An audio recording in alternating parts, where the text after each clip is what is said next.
Been in sales for 12 years now? Yeah, I've had my license for 12 years. Like a lot of people know, I was a part-time agent. I was one of those part-time agents. The commission cutting, Sure. you know, pen drop. No.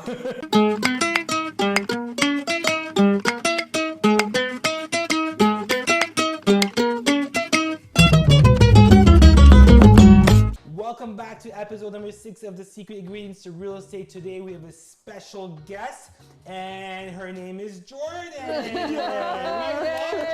Oh, and we have our cool dude over here, Stephen Kim, and of course the lovely and beautiful Dimitra Miras, that deals in heels. Thank you. All right, so today's a special episode.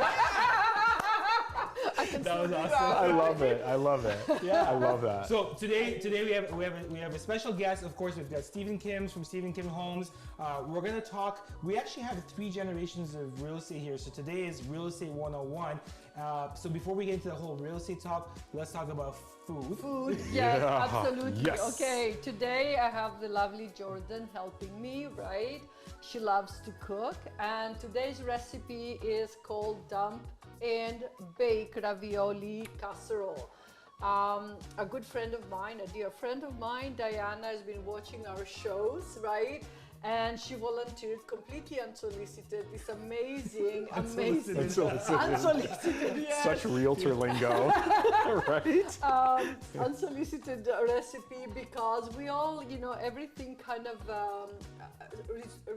revolves around easy, you know, 1-hour meals on the table, right? So today we're just we're dumping everything in a casserole and we're baking it. Nice. So we Let's can get start. started. Yes, Yeah, absolutely. absolutely. So and nothing we had to cook other than assemble the food. Okay. So would you like to put a layer of this sauce, this beautiful marinara, on the bottom of the I have a very important role here. I'm going to hold the dish. Yes. Nice. I'm glad we wore Awesome. black. Keep pouring, because we need to cover the bottom of the but careful, don't splash on white clothes.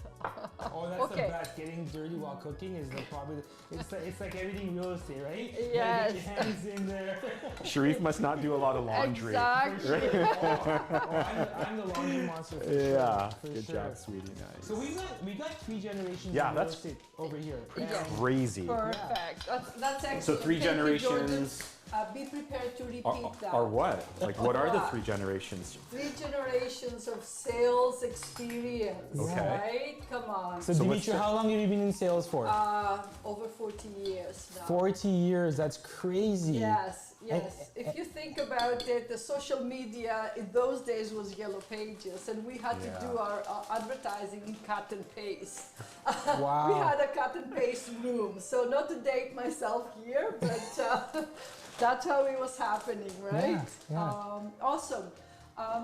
So it has come a long way. Yeah. Obviously, we have it very easy. I don't know how ever did work without authentic sign. Every time we had to run out and have everything signed right in front of a client, and when we couldn't, you made a mistake, you had to do that again and again, right? So it's not like, you know, here I'll send you an email, you sign, and you do whatever. So How did you get all of your clients? Like 40 years ago, I look at sales, I'm like, that's a long time ago. Like, what were you doing back then to like market yourself and to generate sales? well, again, it was Yellow Pages, newspapers, right? Print was it, as we say. But the method and how you approach your clients hasn't changed. You still have to be open, honest, treat your clients with integrity and respect, right? And that's how you build and bring them value, right? So here we go, lots of cheese, another layer. Thank you, Jordan.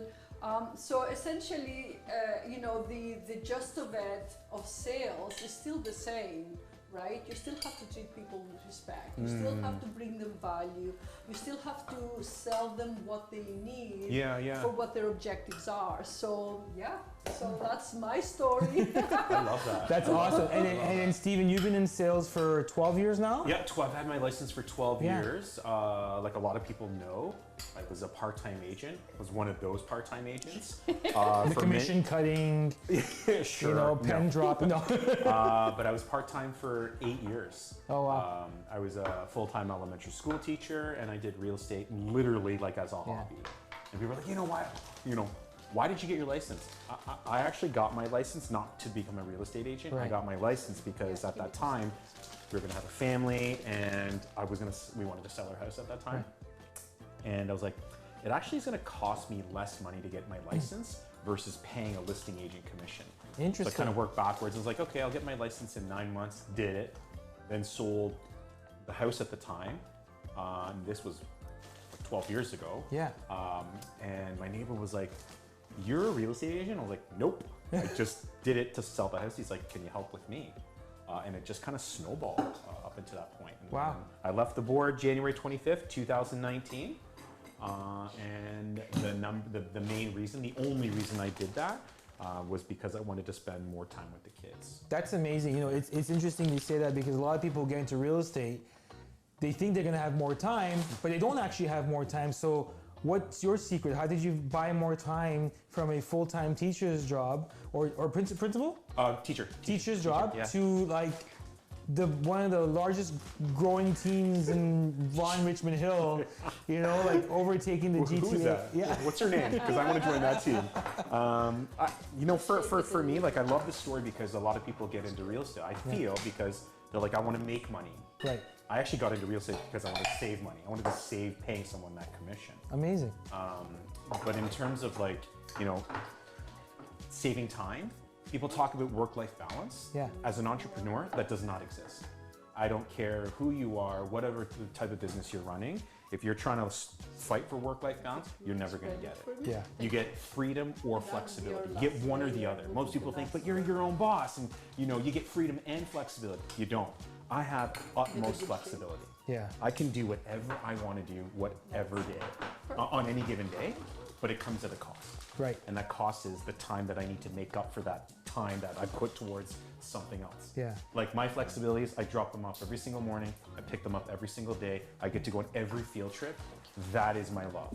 Like that's what I live for. Yeah. The cost is this. When I'm on a field trip for like 6 hours, I got to make up for those 180 emails, the 300 text messages that day.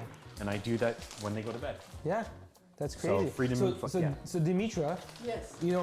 Steven is I would call the third generation because you'd be first, I would be second. Yes, Steven's the third. oldest. I'm like fourth Right? generation. So it's funny because when you and I have had many stories of when you came to Canada and you started your career, how did you manage your time with your family? Because I know when I got into the business, I made no time. And I was that workhorse. I was always at work. But now time has changed and different, but how did you manage? You don't want to know my schedule. Yes, for forever, those days, I was up at 5:30 in the morning, and not only I was up at 5:30 in the morning, but I was out there running 5 kilometers at 5:30 in the morning. Wow. Rain, shine, you name it. Then you come home, you get ready, you get the kids up, you get them ready, pile them in the car, drive them, drop them off, Yeah. whether it's babysitter, school or whatnot. I was lucky enough, the company I worked for at the time, that I had flex hours, right? Yeah. So if I showed up at work at 7, I left at 3, and you stay a little bit extra for whatever you needed to do, but at least that. So then I did this. I came home with the kids and we had dinner within the hour. So I mastered the kitchen because you have to, then they had soccer, they had football, they had diving, Oh, they boy. had just Everything. like beyond. And then you come home and clean up, and it was like 2 o'clock in the morning to 5 o'clock. That was my sleeping pattern, right? Wow. So, and prep, and you have to be highly organized. Yeah. And I think you would agree, even in real estate, you have to be organized. You have to.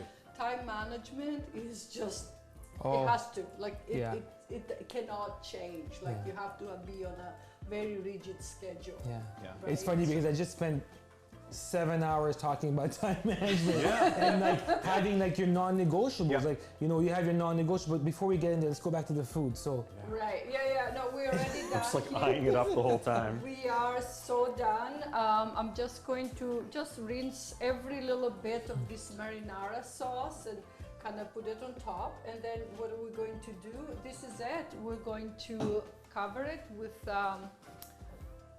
some.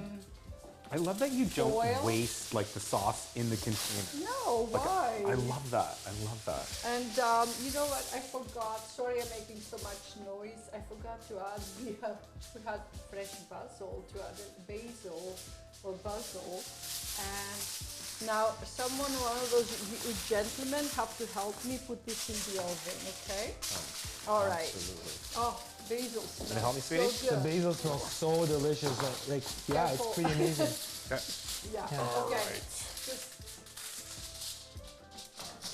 Okay, so while we're doing that, Great. you know, I wanna ask some questions Yes. to Steven. So Steven, you know, and now. because you're in the third generation, what are you seeing as the trends in real estate? So from a consumer perspective, not from an agent perspective, but from a consumer perspective, how do you think the consumer looks at real estate today? I think, you know, and again, this is not a knock at the average consumer. They, you know, and rightfully so, they think we're overpaid. We don't do a lot of work. We flex on social media, and that's kind of the value at the end of the day. It's interesting that a lot of consumers, and I would say kind of the first-time homebuyer, that generation, they heavily rely on social media, like TikTok, to get their information. Yeah. And so you have kind of the older generation of realtors that discredit that. They're like, what, TikTok, that's crazy. No, you gotta go where your attention is. Yeah. Like if that's where the consumer is, then you gotta absolutely get onto that platform to like, you know, share your value, whatever your unique value proposition is. You gotta meet the consumer where they're at. Like the consumer's super savvy. Like you never wanna be in a position where like, I'm showing a property and my client knows more about the neighborhood and that property because of access to the internet and social media. And different apps, and there's a lot of research. There's Huge. tons of stuff out there. How Sigma, Zillow, you name it. condos, Everything, right? listed. Yeah. There's a lot going on there. So they have that, like, I love that though. I love that the consumer has access to this information. Yeah. Sometimes even more than what we do. And I think that's really empowering for the consumer. Yeah. Because, you know, back in the days, I heard that like you had to carry around these massive like, MLS data books. Yes, I was not part of that. morning. Right? And I was like, how do people live like that? Like I can't, Yeah. that doesn't work. So we can now meet the cadence of the client Right. of where they're at to make, I think, the process much more transparent. Right. Much more, like the moment like how Sigma was like, we're gonna post like sold data. Yeah. Realtors were like, what, that's crazy. We're the purveyors of that knowledge. I'm like, no, Yeah. get that knowledge out to the client because that's one less discussion I need to have with you. Yeah. Right? Yeah. So I think right now, sales, not even sales, but more like guiding, which one. guiding people in the process has become much more transparent, which I love. I think it's amazing right now. So I have a question for both of you. So, Dimitra, when you were buying your home, Yes. how would you say your shopping experience was? You know, I was very lucky, I'll tell you, because a lot of my reps in my previous job, they left the job and they became realtors. So believe it or not, half of my team that I managed, they're all realtors, right? So we knew each other very well, and we were in sort of like synchronicity in likes and dislikes. But I have to say that I did drive her a little crazy. I saw an amazing number of properties until we kind of found my home that I am today. And it's been 17 years. But it was funny because we went to see it, and you know, like every other consumers, like put a low offer in it. Just do a low offer, right? I don't want to spend. I have been approved. I've been pre-approved. I have the money, but I just don't want to spend the money, right? Yeah. So the developer at the time is like, go away, like just get lost. That's awesome. Literally, that was the credit. Get lost. So you saw a lot of homes. Oh my God, yeah. So I can understand today when my clients want to see 10, 15, 20, 50, 100 houses or condos. I completely get them, right? Yeah. And then we went back to the developer, right, to the same, and yes, we paid the price they were asking, and I'm super happy with my home. Obviously, it's mine, right? Okay, before I take that question back to Stephen, because I have a different angle for you, but Jordan, what are you putting on the bread? You don't have to put all of it, okay? We might make some more. That's okay, that's okay. It's okay. She likes it garlicky and buttery. What's in the spread? Keep going. The spread is roasted garlic. Okay. We're making two kinds because we have Noah that doesn't like tomatoes. Okay. So we have roasted garlic and sun-dried tomatoes for half of it, and just roasted garlic for the rest. Oh my God. So, and then we're gonna put it in the oven, and I'll put some mozzarella on top, so it'll be just. Stephen's like, I'm just saying, I understand the concept of this show. This is really hard to talk as the smell is like, I feel like I'm spitting over the food the entire time and I'm losing focus. Like this is a terrible environment for me. You and I shared a really romantic moment when we shared that tomahawk in Dallas. Oh, that was crazy. That's crazy. I can't focus. That was great. Well, this is incredible. Exactly, and we have more to make, right? That's awesome, because we have more people. There's a party here tonight, right? Every time we film, there's a party, Stephen. I love it. I love it. So Stephen, how is the consumer experience? So you notice how Dimitra shopped for her properties and how she mentioned that there's clients that want to. I think there's a generation that's changed now how they shop for homes. What are you seeing? I think that technology has really helped to expedite the process. Right. More than anything. Look, there's always going to be kind of that S characteristic where they need a little bit more hand-holding, and that's, those clients are going to need the 20, 30 showings. Right. But we do a really, really good job, the team and I, at our buyer's consultation. Like there's a list of questions to really hone down in on what consumers are looking for. Okay. And then it's our job to find them those properties. Right. At the end of the day. And then you can't be the glorified door opener. Like how many times, I hear from previous clients that were working with another agent, they're like, all they did was just open the lockbox and open the door. Perfect. You gotta ask questions.